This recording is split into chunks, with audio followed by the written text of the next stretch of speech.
كنا قاعدين في التخته انا ومين زلطه. انت وجلطه في التخت. فقلت له انا هقوم اروح.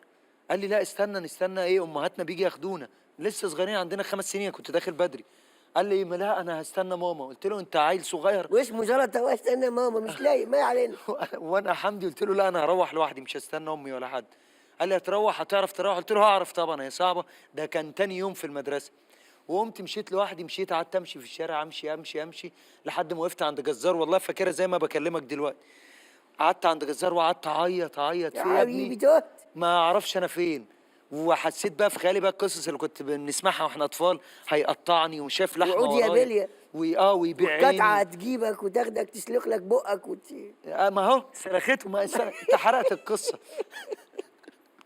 المهم جه قال لي ايه، الجزار قعد يقول لي مالك يا ابني، طب انت من مدرسه ايه؟ مش عارف ارد بعيط.